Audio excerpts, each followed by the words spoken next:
powerful question. When you said Question. when you said this point, you mean before the budget, Right. or when the budget come out? Which one? Given where we are, given that I would say that the ruling party, they're the one who, quote unquote, has the full clarity on what the exact finances of the nation currently is. I would simply point my people inward. I will simply cause them to realize that the greatest resource any country could have is the human resource. Once they look inside, then that's where healing begins. That's where transformation begins. That's where development begins. There was a little country that had nothing, not even drinking water. What that country used as its revenue was sex, all right, prostitution and heroin. It's used for its revenue. There was a big port that it allowed places to come in free, so it had some commerce taking place there, but no benefits to the nation's economy. That little country depended on a bigger country for water and military protection. But in the What early country? 1960s, I said Singapore. Or In the early Singapore? 1960s, while Singapore was linked to Malaysia as Trinidad and Tobago, Malaysia looked at Singapore and said, look, we no longer want you to be in a relationship with you. Leave us. We're going to separate from you.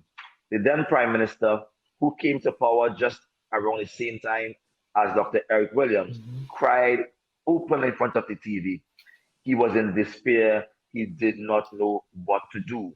But he said, we are going to fight. We are going to fight. Listen to me. They don't even have wild animals there that they could sell or anything there. There's no natural resource at all. No quarry, no gas, nothing. No pitch lake. They don't have these things. They don't even have coconut where they could sell copra or good soil where they could plant. Nothing. You know what they did? They looked inwards. The human resource is the greatest resource of any country. Today, Singapore is known as the Asian tiger. As a matter of fact, from that moment onward, it took Singapore 20 years to become a first world nation. Singapore is renowned in the world for its its academic performance, for Hey, manufacturing, for a number of yes. things. The best airport. I mean, they are renowned in the world. And while there is no natural water there, throughout Singapore, there are open spaces where you can find fountains. Singapore tapped into its human resource. There's another country in the Caribbean that has no resource. It's called the Cayman Islands. It consists of several small islands, and the population is about 60,000, like that of Tobago. But what they too was linked to a bigger country called Jamaica.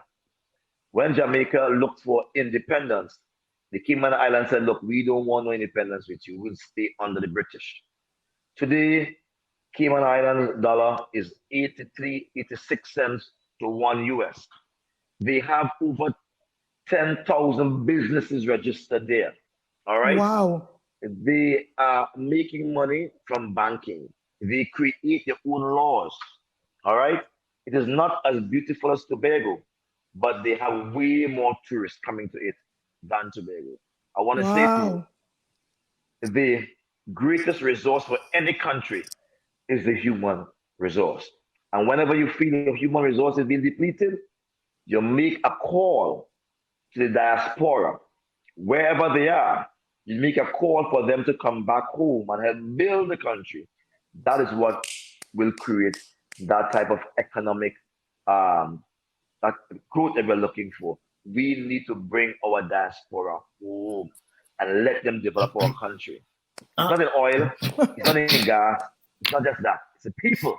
People with ideas are much better than books with information. All right?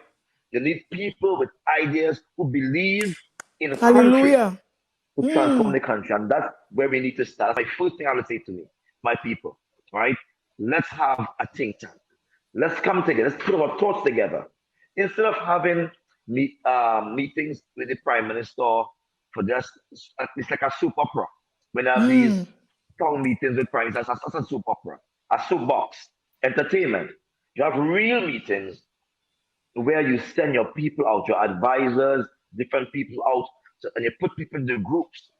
And then that's where the motivation starts. Not from the pulpit, not from the parliament, not from the bullet pulpit, from the streets. You must walk and tell the people, this is the situation, but we are going to get out of it. We can do it. Just like Lee Kuan Yew, with nothing, he made a full country, became a first world country in 20 years. We can do it in Tobago if we, the leaders, put our shoulders to the wheel and say, look, let's do this together. You know, just Yes. following up with what you were saying there, and you had one of the questions that we had down. How can members who are part of the Tobago diaspora, wherever they are, how can they contribute to the overall development of Tobago from a capacity building perspective? What can they do right now, and how can they help? Well, Like they can take for certainly help instance, the plan. let me add on to Keino. Like right now, we have people that live abroad that would like to come to support PDP. What can Very, they very do? well said. Well, we have a bank Yeah, account Keino, that what? we have a bank account for those who want to contribute money. They can put the money into the bank account. For those who wish to contribute ideas, we have an email or we have our Facebook page where they can post the Progressive Democratic Patriots Facebook page. You can post it there. We go through all the comments. And they can contact us individually. I've definitely been in touch with several persons who would have sent monies back to assist when we were doing King Home, and his home is lovely, he's inside, he's happy. So persons from time to time from the diaspora board have been contributing. However, what the Progressive Democratic Patriots plan is that once we are empowered by the people of Tobago to govern, whether it be through the executive or through the national elections, one of the things that we are going to do is that we are going to create an environment where persons from a diaspora can come back home and they're going to get a soft loan, a free piece of land they're going to get, one, free piece of land. That's to encourage them because when you're outside there and you're doing well and you're professional what to do, something must attract you to come back. Yes, you want to develop a country, but you have to make them want it so badly that they must say, I'm leaving everything behind and come back home. So you make it rather attractive for them. So a free piece of land they're gonna get, but they're gonna get a loan to build a house on the land at very cheap percentage, but they must live there. They must come back and live. That's one. They're also gonna get a business loan where they can go into business and that business must take off in 3 years of the existence on the island. But they must employ a minimum of five persons from the community. All right. What we're trying to do is to create a spirit of industry among the returning residents. It mustn't just come back, drive car, or roll up and down in rollerblades looking like stars. They must come back and get down into the community and empower people in the community. We believe in empowerment. Empowerment begins by eradicating in Tobago rural areas from town areas. There must be no rural and town areas. All of Tobago must be fully developed. And so when we talk about giving piece of land, if Mama Coco, you're from Argyle, and Winston Yes. Duke or Cindy Duke wants to come back, we are going to get the best piece of land in Argyle for and say, look, we are giving you this. Giving you this free piece of land, a nice piece of land, not backwards in bush, nice developed piece of land. We have all the modern facilities there. Why we're doing that? We want to come back and live in the community. Let people recognize that these people were are from your community, all right, and they're coming back home to live. I can tell you, Mama Coco, in every single village in Tobago, we have heroes.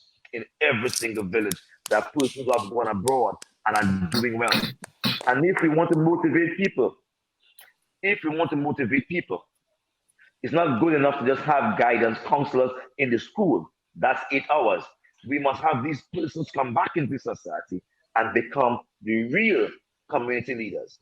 They must come back. They must do their part, uniting the foreign intelligence with the local intelligence and create a hybrid type of thinking so our youth, our young people who are growing can be motivated. We need to do that. And by doing that, we could kill this entire idea that says Tobagonians are not intelligent enough to govern themselves. Well, before I said this is an awesome response to Brother Keino's question, I have to tell you that that your attitude before, when it comes to telling us how we can become because we have an example of Singapore and other places out there, that was marvelous. That sounded like a real union leader. That sounded like people who really went out of their comfort zone in Trinidad, travel, read, learn, be there personally. And I want to applaud you for that class of knowledge that you shared with us before. And when it comes to Brother Keino's question, that's marvelous. Marvelous. But a lot of people will, as you say, they will go to bed and rest comfortable knowing that a plan that they have in their head, it can be executed. Now, one more to add on to that. I don't know if Keino have that question too. What about the people that will want to return and they have high school students that they want to bring back with them? They have children for kindergarten. What plans would the government have for people returning home with school-age children? If Tobago has to grow, we need foreign investments, right? Because the money that we gain from the government is too small to develop Tobago.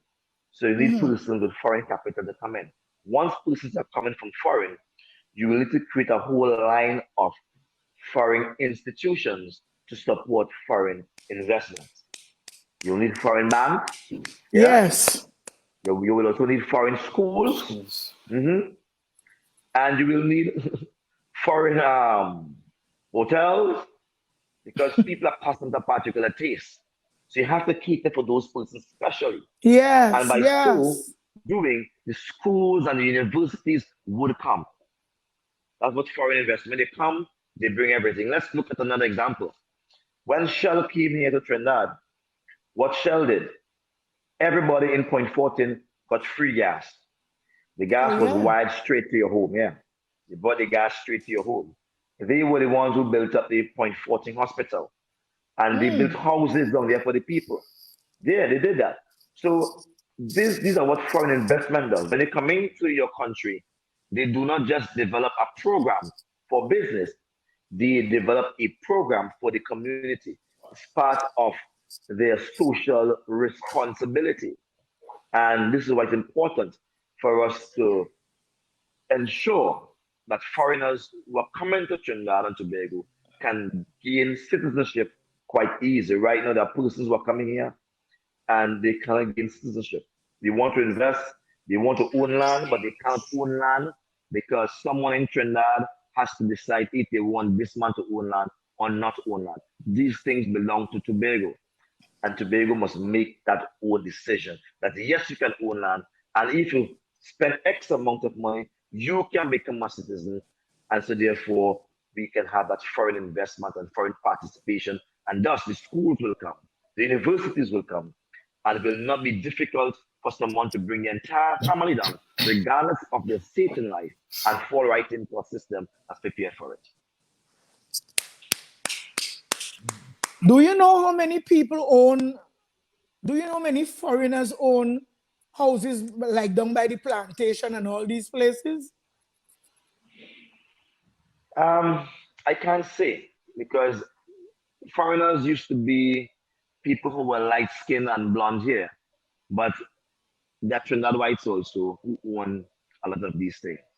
And they have light skin, they have blonde hair, but when you hear them speak, you know they're raw, they're Tobagonian. There are not much foreigners owning homes in Tobago insofar as a number that is to be taken seriously. Whatever the number is, an insignificant number. But I can see there are many Trinidadians owning homes in Tobago, And that's where most of our investment now comes from, our Trinidad brothers and sisters. And we're very thankful for it. But when we have COVID and they have one flight going up, one flight coming back down, it hurts domestic tourism because what they're saying, a plane that could carry 70 persons must now carry only 30 persons, half the amount, because of what they call social distancing on the plane. So right now, things are Yes. being, people are feeling the pain right now. So as I answer the question, I want to speak about how it impacts upon the economy, not having our local whites, our local Indians, our local Syrians becoming involved in the business of development and owning homes. Brother Keino have a question for you. Mr. Duke, you seem to be at times a very misunderstood individual by many people. Tell us what requires clarity there, and I want you to also add, from you starting a party and what you're establishing your party to be, what is the core of your overall political philosophy? Keino, Well, Yeah. them university question, they're not easy, you know. Okay, Brother Watson, the university yeah. student dropping some question on you. You ready? Yes. So the first question, I'm highly misunderstood, Yeah, and Keino. I say that I enjoy being misunderstood. All right, I enjoy being a question in the minds of many. So You enjoy? I When you also say enjoy, what you enjoy, mean? I also enjoy being the solution to that Huh? question. Because when most people see me and they interact with me in a one-on-one, they say, "But I never know you're such a nice guy. You're actually a guy that actually love you." All right. So they will see one image on the screen where they will hear about me, but when they get into my presence, it's as a different kind of person. And so I enjoy to see that change of personality rather than people coming and they figure they have you all worked out and you live up to the expectations. So it's always a pleasant surprise when people meet me. They also think that I'm big and I'm ugly and rough because I'm a trade unionist. But when you see me, you see I'm not that big. I'm not that short either. But I'm average height, and I am fairly all right looking. So they recognize that he's not that. You shouldn't be afraid of him. He's not a person to be afraid of. A warm personality. So I enjoy the misunderstanding.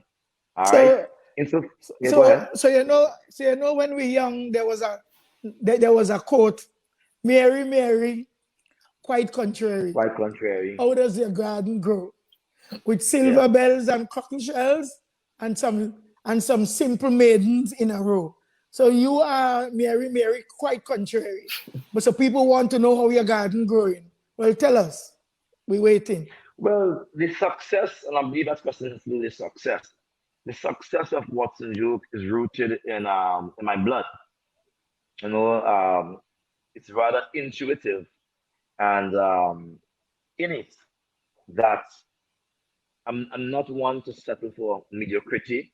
I believe in excellence, black excellence. I believe in love. That's my religion. Love is my religion, And those have propelled me not to embrace negativity, not to hold on to bad feelings. So people who know me, really know me, can't see that Watson walks around with hurt in his heart or anger in his heart. I deal with my issues frontally, directly, and that's it. I move on. All right. I'm a very light-hearted, loving person. I'll go out of my way to help people, and that's a track record. Once you come in contact with me and you're around me, you would have benefited. There's not one person who has been around me that have not helped. I've developed every single person around me, and that's not now. When I was going to high school, and school was over, I would call the guys I was lying with lunchtime looking for chicks, etc. And we would do maths. I would set up the board and I would be doing maths. When I left school, I started teaching maths to a lot of young adults in my village, teaching them maths. And I went to Dr. Eastland Mackenzie and said, "Look, I need an English teacher." She said, "Why?" I said, "To help the students understand the maths."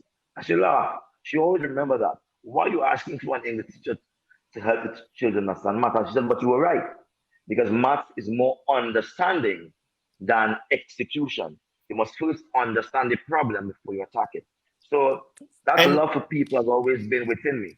and You know, how did you translate this into shaping the core of your political philosophy for your party?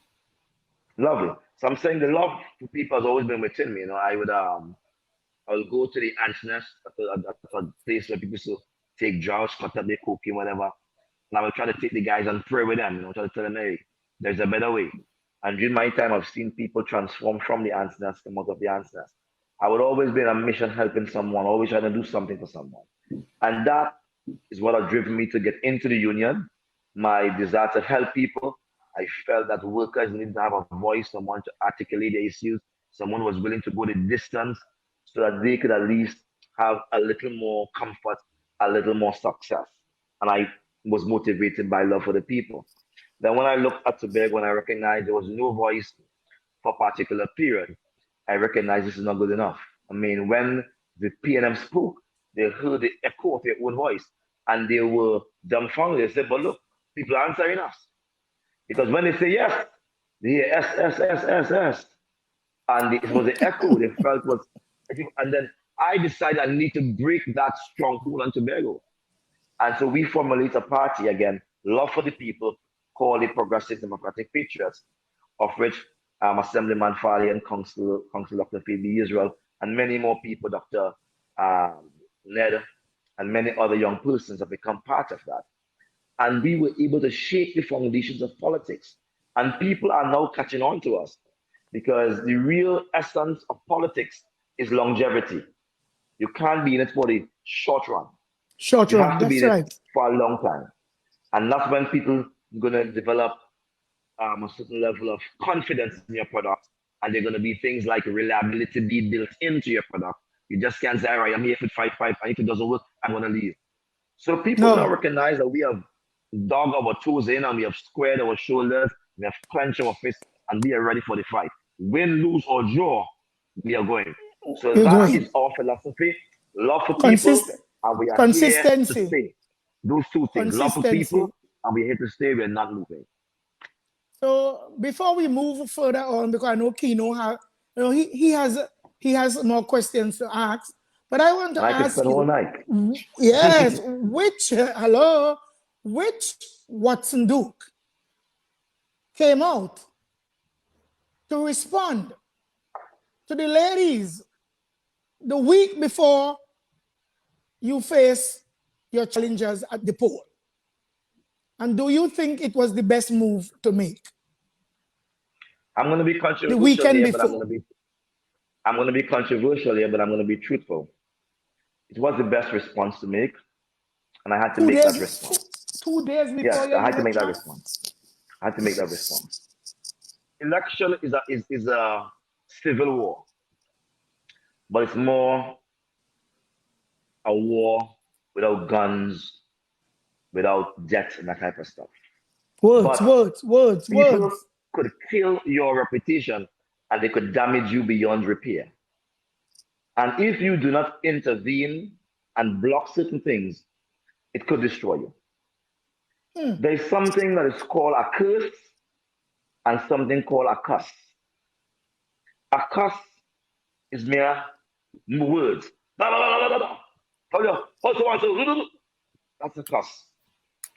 But a curse is when people keep saying negative things to you and the value of the words carry in themselves the effect to become a reality. And so you tell a child, you're stupid and dunce. And after a while, though the child was bright, he eventually becomes stupid and dumb. And you have to be careful what you say to people and what you entertain and what you allow to go unchallenged. What they have been doing is trying to place a curse, not a curse, a curse upon my good name, my good family name, Duke. I would have none of it. And when I say that, I mean every single thing I say. I would have none of it. If anyone has any evidence against me of wrongdoing, there's a place for that. Go to the police, go to the courthouse, make your case. Or don't come on social media and speak in these esoteric terms, these kind of smart ways, showing shade, as the young people will say it, and expect me to tolerate that. And so I had to tell these girls that they are stink and they're dirty. Because what they are doing is very stink. They have no respect for other women. I have a wife, I have a child. They have no respect for my children, no respect for my wife. That is the height of stinkness. You had a whole year to run your talk. Whole year. Go by the police, make a statement, identify yourself, put your ID card, put your report in the station, do it there. Don't come because you have been paid a few cents, a few dollars to do say my name, to talk. I have none of that. Not one of that I will have, not none at all. And so I had to stop it. And I want to watch this for a while. When I said to them, and all I said to them, you stink and dirty. When I knew exactly what I was doing. In the spiritual realm, I was giving what they were saying a karate kick. Bam! I was putting it to rest. Now watch the narrative. Up until that time, everything is juke this, throwing shade. And I can't embarrass my wife and destroy my name. When I said think and dirty, the narrative then changed. It was no longer the girls were victim of some activity of Watson Duke. They were not victim of his words. You see how quick they changed on that? The story that they were putting on Facebook ended immediately. That was no more the concern of even these people. They were more concerned about the stink and dirty now than what they were speaking of before. And so this is why I gave them pre-action protocol letters. But then they're so blasted poor, you can't even sue them. It's worthless to sue them because they have nothing, all right?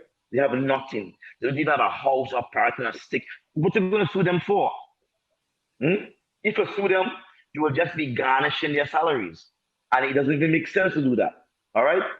So give them a chance. But the day they open their mouth again or throw shade again, I'm coming straight back to them, and this time it's going to be high court.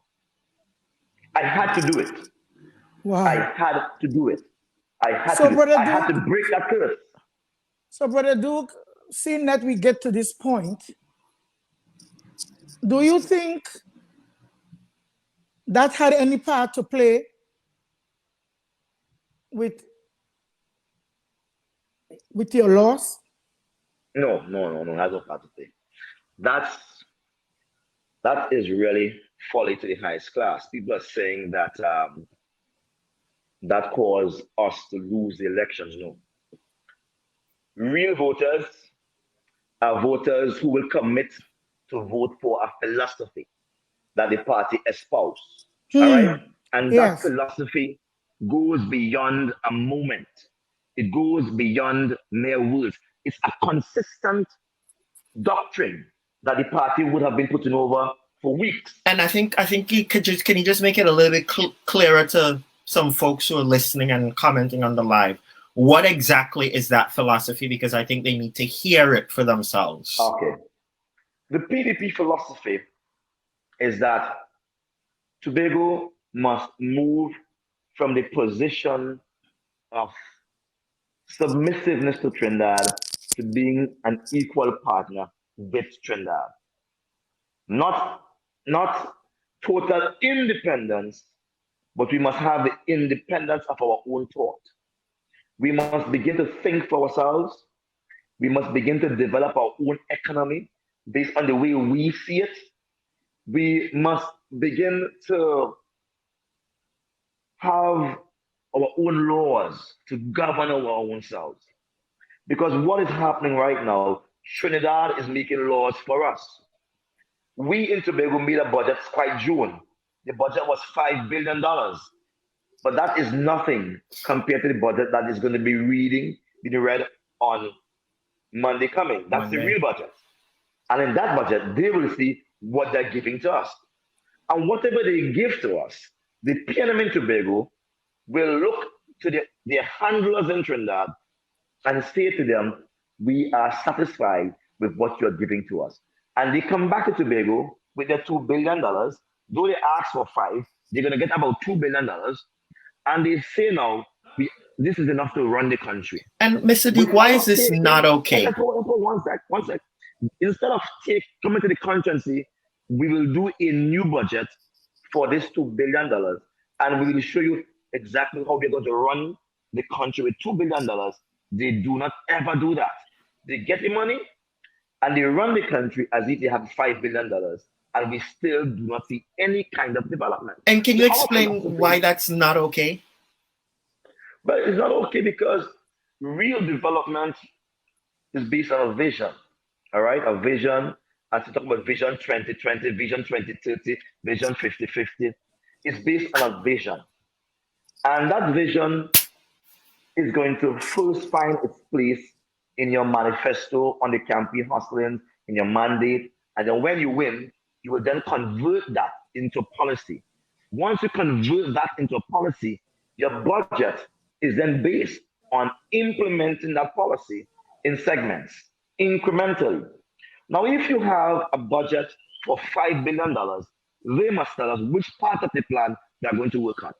Because we are not fools, all right? We will have listened to them. Which part of the plan you're going to work on? And if you have $2 billion, they must now tell us which part of the plan you are going to leave out. You're with me? I'm with you. Don't do that. I'm with you. I want it to Wow. be definite right now with me, right here. Wow. The year, if you could only find out that the year when Orville bought all those buses that we have now parked up rotting down Shaw Park, I wonder how much money the budget was at that time and how much was spent on those buses that can't climb hill. They bought new buses in 2016 into 17 for the 2017 elections. They bought new buses. They leased planes. That was to clarify, to somewhat soften up the issues of transportation within Tobago and between Tobago and Trinidad. But no longer than they would have done that, the buses began to collapse because they do not have a good repair program. They're more interested in buying buses than repairing them because there's more money to be made in the buying of a new bus than buying a screw for an engine or oil for your whatever part, you know? So it's about scheme and schematics. We have to come to a point in Tobago where we realize that Tobagonians are yearning for more and they cannot keep us in ignorance, having us running up and down with donkey cart, flamboyant hand. You know, we want to see development that reflects that of first world nations. That should be the desire of every country, to have a plan that moves you from third world to first world. Have a plan that moves you from being dependent on oil and gas to be dependent on other issues. Singapore doesn't produce gas, but they make more from oil and gas than Trinidad and Tobago. What do? They buy oil, buy gas, and they process it and they sell it back. So they are retailers of those things, but they produce more than Trinidad and Tobago. So I have a point to make. How far, I was doing a little numbers in my head today, and I wrote a status on Facebook. I remember when the Sunday TSTT came to our house and we had a phone line, and this was in the early 90s, around then. And then I thought, well, that was about 30 years ago, right? If I'm not so wrong, that was about 30 years ago. And then I thought, well, look how long telephones have been out. Telephones have been out since around the 1920s, the 1930s and so on. And we got landlines a landline phone in the 1990, about 30 years ago. And I said, between 1920 and 1990 is about 50 years. And I'm trying to figure out how far back, I was just trying to map it out in my head, how far behind you think Tobago is from the rest of the world. Yeah, we have Facebook. Yeah, we have all of these technologies. beaming into us now. But just from a developmental trajectory, how far behind do you think we are? But let's face it, right? It's difficult to say the entire world. We have to name parts of the world, you know. There's the old world, there's a new world, that kind of stuff. But there are many places that are more underdeveloped than Tobago, right? I think Tobago is relatively developed. But when we're talking developed nation status or first world status, we're talking about the ease of movement. We look at the ease of movement, the ease of doing business, the ease of doing everything. Communicating, Everything you're talking about. Yeah, communicating, the ease communication. of having healthcare, the ease of getting food. In a first world country, everything's become easy. That's why people who have left Tobago and gone to the USA or to England, where it's quite developed, don't want to come back because things sometimes run around the clock. Pharmacies open late, you know, businesses open late, gas stations open late, you know, and 7 days a week. So the ease of living becomes easy. But when you're in a society and it makes 6 o'clock and everything shut down, then you know we really, because of the infrastructure you have, it's like you have a national curfew, which has not even been passed in law. But there's nothing to do after 6. I've been to some Caribbean countries, right here in the Caribbean here, where when it makes 6 o'clock and you go to the capital, it's dead. Not even a stray dog. That's how that it is. And it's dark. They're hardly lights because they're conserving energy. So Tobago is bad. But our ideal for Tobago is first world status. We want person to enjoy an ease of living in Tobago. You mustn't have to come to Trinidad to buy materials and bring it back up. The CARICOM boats mustn't have to go to Trinidad and you buy it in Trinidad and bring it back up to Tobago and the same boats passing here. Because the boats are passing Tobago with materials for house, goods for the shop, fresh goods, also cars, every single thing. That's the Panama Canal. They pass through Panama Canal, they come down. That's when they come from China, whatever, from America. They come all the way down to, and they pass right above Tobago. But we have to go to Trinidad even for good health care. If you get in a critical injury, you have to go to Trinidad. Even with COVID, if you reach critical enough, they stabilize you, put you on a boat, a rough boat, and then send you to Trinidad. So we are tired of that. And part of our philosophy is bringing those first world benefits to Tobago. I'm not saying everybody in Tobago must be happy. And in fact, people from Trinidad must look at Tobago and come to Tobago because they desire to have an ease of doing business, ease of doing everything, ease, ease, ease. That's a first world status. Mr. Duke, Well, many people fail to realize that you are not in power and you can only be an advocate for wanting better.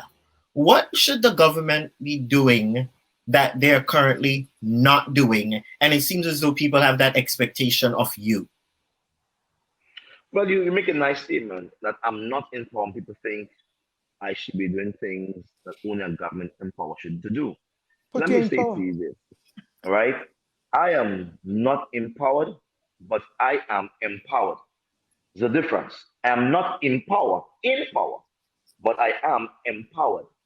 When you are empowered as a black man or a black woman, people see you as the great hope. And you don't even have to do anything for them. All they want you to do is to listen to them.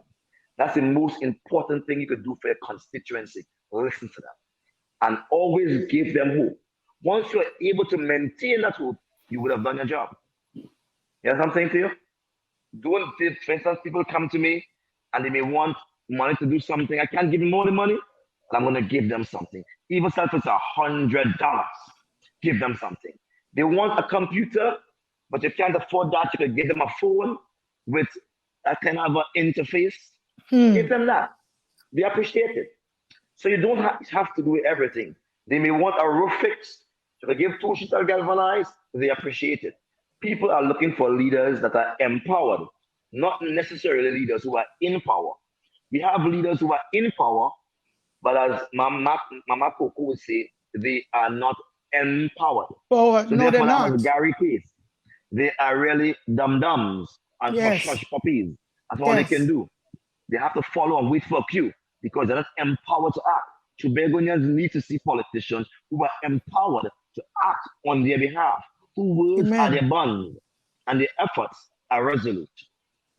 Well, Brother Duke, we have another question. You know, the show must go on. And Brother Keino, Yeah. I want to thank you so much for all those questions that you sent Watson back into the University of Thoughts to bring answers for. And that was very nice. Did you appreciate those questions, Brother Watson? Indeed, I Did appreciate you it. I enjoyed every appreciate moment of Keino's the show. questions? Hey, the man is intelligent. He's lovely. He's a bulb.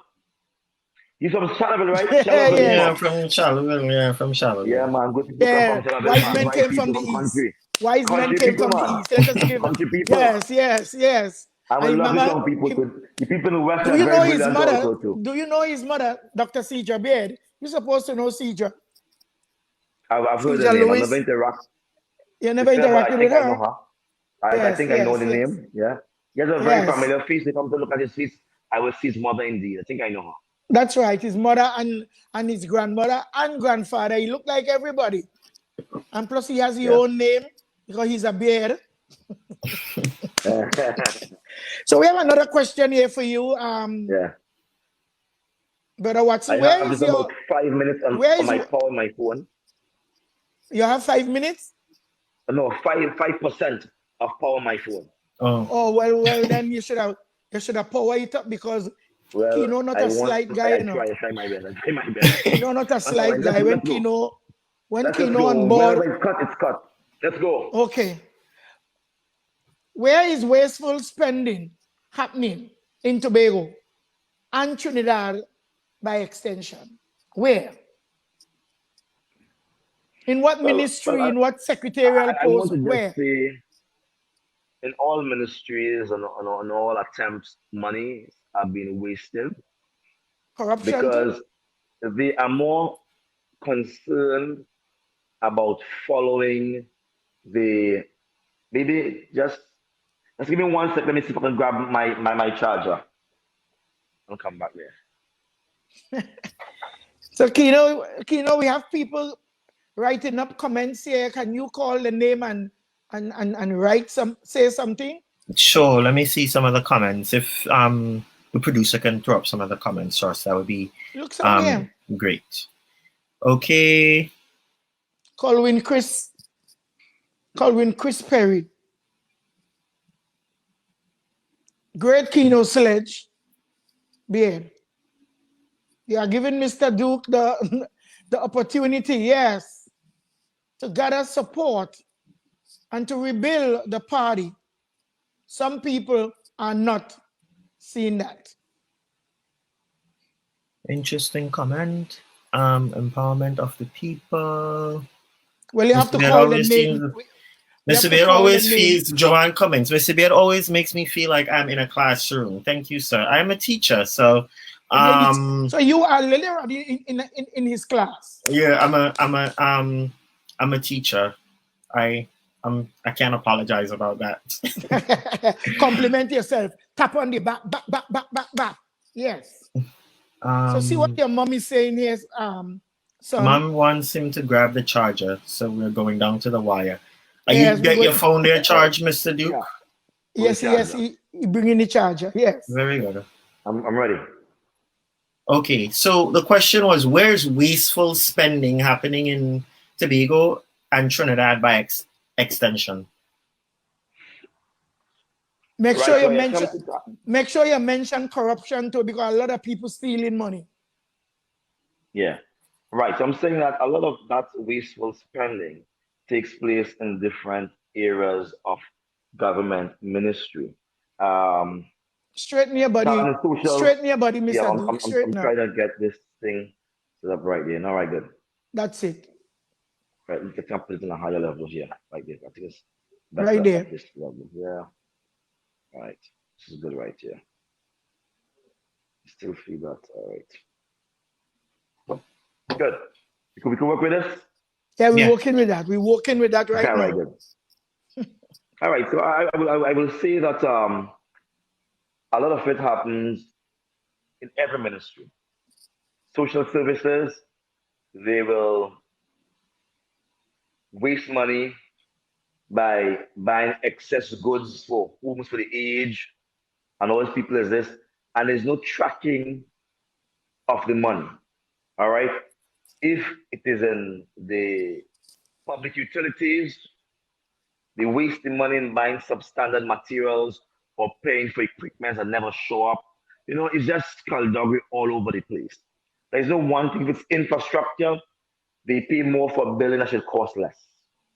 If it is in the transportation business, they pay more for something that should cost less. If Because it's of kickback, COVID, because of because kickbacks. of kickback. Precisely. Precisely. So all throughout, I think that there's wasteful spending throughout, and spending must be in accordance with projects, and that must be well managed and monitored. In other words, one of the tenets of good governance is transparency. Transparency speaks Lower your to, phone, take your phone downwards a little bit, not in volume, so that you will sit okay, higher. right, good. Nice. So I you will understand sit away it. from the Lovely. Right, question. good. Yes. Right, good, Just right. center yourself now, sir. Right, Comrade. good. Looks better here. Very, very well. Looks better. You see, when you just before you were speaking on the line where the question was, so you are great where Okay, you are then. right now. Lovely. So the bad spending could take place anywhere. And I think it's very critical that we have more policies regulating how money is spent, and we allow for the public to ask questions and to challenge us insofar as the money being spent. So in So healthcare, tell Mhm. us how they are spending money bad in healthcare, because the healthcare system is very porous, it's weak, and I just can't understand that in the legislative that you guys were in there last week, it was Yeah, embarrassing to hear how indeed. they criticize you and criticize Fadi. I really don't know where do they sit and from what vantage point they can be there speaking and calling names, like take for instance Mr. What's his face there, Mr. Screwface, who the same people that he in there trying to defend, they're the ones who was saying that he was the best chief sec ever, and they're the same one who rise up against him and throw him out from his seat. So I really Yeah. don't know why people not getting ready to face life and face the facts and let transparency be our guide. So here I have you here tonight, and I'm asking you, how can we waste money in the healthcare system? Well, just what bothers me a lot is that healthcare in Tobago is for the public. All right. That's the main type of healthcare. We have public healthcare. There are one or two places of a private healthcare, but that's at a very limited scale. Yeah. And it worries me that something as an MRI machine is not working. Something as an X-ray machine is not working. It worries me that something like a blood pressure machine is not working. So when you are buying things, spending millions of dollars on healthcare, and you're still short-staffed, and the basic equipment to get the job done are not relatively or readily available, that's bad spending. Even So without corruption, so you the think money must be. Yeah, go ahead. so you think that they're buying equipment, modern equipment, but they're not training technicians? You have to No, have I'm saying technicians to work the machines, but they don't do that. right to fix the machines. Yeah, That's why in Tobago, all the machines are down, and you have to go to Trinidad now to get a simple test, because some of the machines in Scarborough, it's not that they don't have the machines there, yeah, but they do not have the trained and licensed technician. So as head of the and PSA, Yeah. You represent healthcare workers. What part do you play to make sure that they spend money right? Because you represent the people who work in there. And can you request that when they bring in a new MRI machine or they bring in new equipment with new data and new technology, you will not have your workers that was not trained to repair certain equipment because they're not ready for Well, that job?